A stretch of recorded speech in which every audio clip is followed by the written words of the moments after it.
Mais dans la nuit de samedi à dimanche, on dormira 1 heure de moins.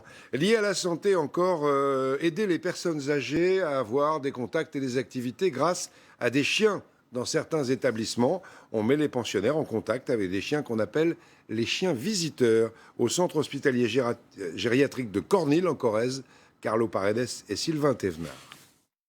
Il ne leur faut que quelques instants pour s'apprivoiser. Vous y allez doucement. Voilà. Super.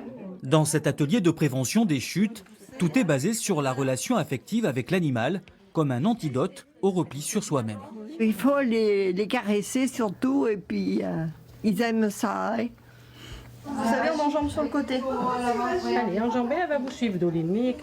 Faire quelques pas, tenir l'équilibre. Grâce au chien, l'exercice plus ludique fait aussi moins peur, car les pensionnaires de ce centre hospitalier gériatrique se sentent plus en confiance. Ça aide un peu quand même, hein, parce que je tombe moins comme maintenant. Donc il y a un effet pour vous? Oui. On voit les progrès au niveau de la vitesse et la rapidité de réalisation du parcours, des enjambements. Et c'est vrai que le chien, en fait, pour certaines personnes, ça peut être un complément de rééducation et aussi une sécurité. Les propriétaires des chiens, formés pour encadrer ces personnes âgées en perte d'autonomie, ont de leur côté l'impression d'apporter une aide précieuse.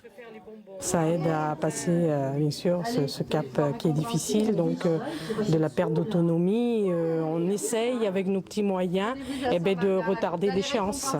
Une action bénéfique qui concerne aussi dans l'établissement les pathologies de type Alzheimer. Là aussi, la présence des chiens permet de maintenir une activité physique, mais pas seulement.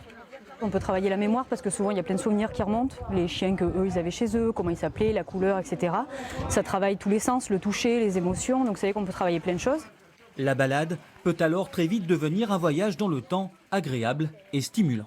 Mes grands-mères ont toujours eu des animaux, donc des vaches, des chiens. Et les chiens, j'ai toujours eu, quand j'accompagnais souvent mes grands-mères, les chiens étaient autour de moi et on jouait. Une compagnie qui, même longtemps après, redonne un peu de chaleur et de réconfort.